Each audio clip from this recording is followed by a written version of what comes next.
कांग्रेसी विधायक चिरंजीव राव ने केंद्रीय मंत्री राव इंद्रजीत सिंह को बताया स्वार्थी। कहा, कांग्रेस को बुरे वक्त में छोड़कर चले गए थे राव इंद्रजीत सिंह नहीं करते किसी जनप्रतिनिधि का सम्मान। बोले, राव इंद्रजीत सिंह ने राजघराने में बैठकर की है राजनीति। राव इंद्रजीत सिंह नहीं चाहते किसी और का हो नेतृत्व, इसीलिए राव इंद्रजीत सिंह ने कई ऐसे लोगों को मंत्री तक नहीं बनने दिया। इसलिए मंत्रियों के कार्यक्रमों में स्वयं जाते हैं राव इंद्रजीत सिंह। राव इंद्रजीत सिंह चाहते हैं उन्हीं के हाथों में रहे सत्ता। राव इंद्रजीत सिंह की मानसिकता को बताया छोटा। कमाली गांव में केंद्रीय मंत्री के पीए द्वारा शिलान्यास कार्यक्रम में शिरकत करने पर उठाए सवाल। बोले, कांग्रेस पार्टी में आने के इच्छुक हैं जजपा और भाजपा के कई नेता।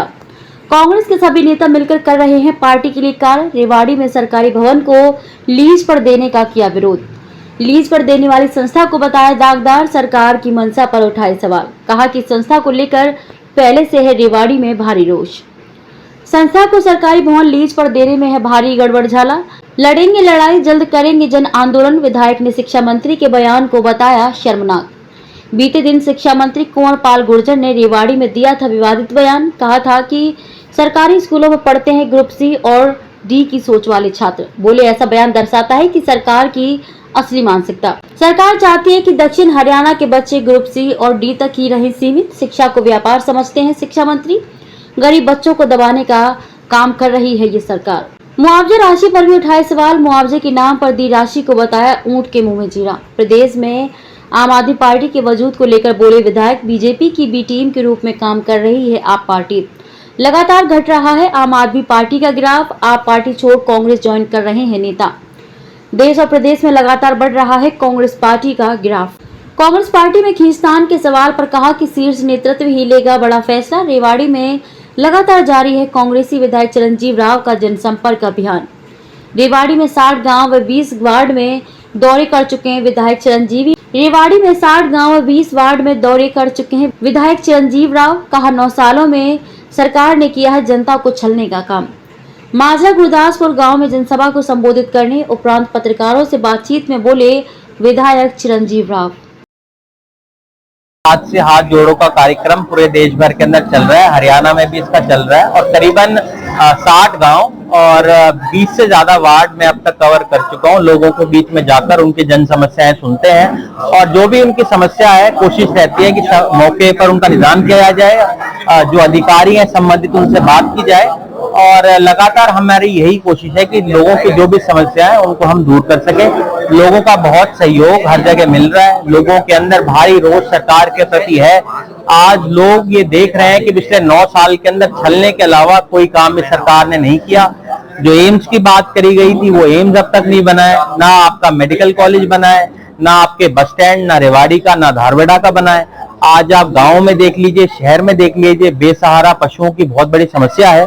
तो सब जगह अलग अलग समस्याएं लोगों ने रखी है और उनपे हमारी कोशिश रहेगी कि जल्द से जल्द उनको कराया जाए। कल शिक्षा मंत्री रेवाड़ी आए, एक भवन का शिलान्यास उन्होंने किया। आपकी तरफ से भी एक बयान आया कि सरकारी भवन में प्राइवेट संस्थान। देखिए, बड़ी ही शर्मनाक बात है कि 2015 के अंदर घोषणा करी थी कि हमारा कॉलेज बनेगा और 8 साल बीत जाने के बाद भी जब आज जगह चिन्हित नहीं करी गई है बॉयज कॉलेज बनाने की और उसको कोएड कर दिया गया है। आज वो 2 कमरों के अंदर चल रहा है और हमारी जो बेटियां हैं उन्होंने नंगे पैर बेटी बचाओ बेटी पढ़ाओ का नारा ये सरकार देती है, ज्ञापन भी दिया था। उसके बावजूद भी वहां ना देखकर एक प्राइवेट एनजीओ को देना साफ तौर पे पता चलता है कि सरकार की मंशा क्या है। ये चाहती नहीं है कि हमारे यहाँ के बच्चे जो हैं, हमारी जो बेटियां हैं वो पढ़ें। अगर सरकार की सोच ऐसी होती तो यहाँ पर कॉलेज जो है वो मेकशिफ्ट चलाया जाता, जो आज 2 कमरों में चल रहा है।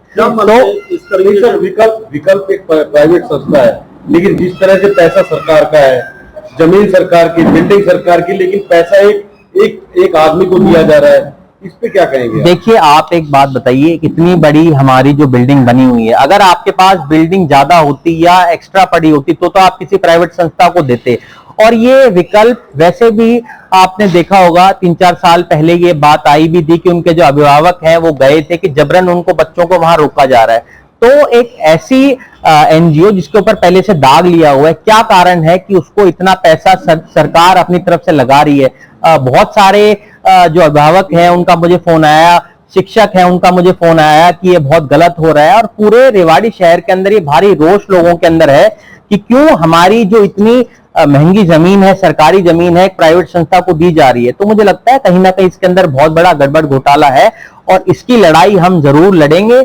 और आने वाले समय के अंदर अगर शिक्षा विभाग और सरकार इस डिसीजन को वापस नहीं देती तो हम इस पे ऊपर देखते हैं आप इसके? देखिए, मुझे लगता है कहीं ना कहीं ये बड़ा शर्मनाक बयान हमारे शिक्षा मंत्री का है। क्या वो ये सोचते हैं कि हमारे बच्चे जो यहाँ पर हैं, जो आईएएस आईपीएस बनते हैं, आपने पिछले दिनों में देखा होगा जो लिस्ट आई है वहां पर हमारे कितने बच्चों ने हमारे जिले का नाम रोशन किया है, और इस तरह का बयान देना, इस सरकार की जो असली मानसिकता है वो हम सब लोगों के सामने आ गई। ये चाहते हैं कि सी और डी कैटेगरी के अंदर ही हमारे बच्चे लगे। आप देखिए पिछले कई दिनों से तो आप देखिए भर्तियां यहाँ पर नहीं हो रही है, और पिछले दिनों में भी जब भर्तियां हुई थी सी और डी के अंदर ही हमारे बच्चे लगे। कितनी ऐसी लिस्टें आई, एसडीओ की आई या और लिस्टें आई जिसमें बाहर के बच्चे लगे। तो साफ तौर पे दर्शाता है शिक्षा मंत्री की सोच क्या है। जब ऐसे लोगों के हाथ में शिक्षा अगर होगी तो आप समझ सकते हैं ये व्यापार उसको समझते हैं, और व्यापार बनाने का काम ये लोग कर रहे हैं। पिछले दिनों में 134A को भी जो इन्होंने खत्म किया था वो भी इनकी मानसिकता दर्शाता है, और अब जो इन्होंने आज ये किया है, जो कल ये फैसला हुआ है, साफ तौर पे दर्शाता है कि ये चाहते ही नहीं कि यहाँ के बच्चे पढ़ें, क्योंकि यहाँ के बच्चे अगर पढ़ जाएंगे तो सवाल करने लग जाएंगे। और बीजेपी एक, मुझे लगता है इसकी मानसिकता ही ऐसी है कि गरीब लोगों को कितना ज्यादा दबाया जाए वो ये काम करती है। एक मुआवजे की बात आपने देखा भी होगा कितना मुआवजा हमारे यहाँ पर मिला है रेवाड़ी जिले को। उससे साफ तौर पर दिखाई देता है कि सरकार को लगता ही नहीं कि यहाँ पर ओलावृष्टि हुई है। मेरे यहाँ बहुत गांव में जाना हुआ, लोगों में भारी रोष है कि हमें पैसा जो है ओलावृष्टि का नहीं मिला। ये सरकार हमेशा इसकी सोच यही है, जितना होता है हमेशा दक्षिण हरियाणा के साथ सौतेला व्यवहार करती है, और इसके अंदर भी सौतेला व्यवहार साफ तौर पर नजर आता है। आम आदमी पार्टी, देखिए, आम आदमी पार्टी का पिछले दिनों में भी चुनाव हुआ था, आप लोगों ने देखा। कर्नाटक में उनकी सब सीटों पर जमानत जब्त होगी, हिमाचल में भी उनको करारी हार मिली, और मुझे लगता है बीजेपी के एक बी टीम के रूप में आम आदमी पार्टी काम कर रही है। हरियाणा के अंदर भी आप लोग देख रहे हैं कि आए दिन हम देखते हैं लोग छोड़ छोड़ के कांग्रेस पार्टी को ज्वाइन कर रहे हैं। तो मुझे लगता है लोग समझ चुके हैं कि आम आदमी पार्टी का काम सिर्फ इतना है कि वो कांग्रेस पार्टी को कमजोर करती है और बीजेपी को मजबूत करने का काम वो कर रही है। हम यहाँ भी देख रहे हैं कि किस तरह से आए दिन लोगों की ज्वाइनिंग जो हो रही है कांग्रेस पार्टी में, इससे लगातार आप भी कमजोर हो रही है। और पिछले दिनों में हमने देखा भी है कि करीबन 23 एक्स मिनिस्टर और एक्स एमएलए जिन्होंने कांग्रेस पार्टी को ज्वाइन किया है, तो कांग्रेस पार्टी ग्राफ लगातार बढ़ रहा है। एक विधायक जी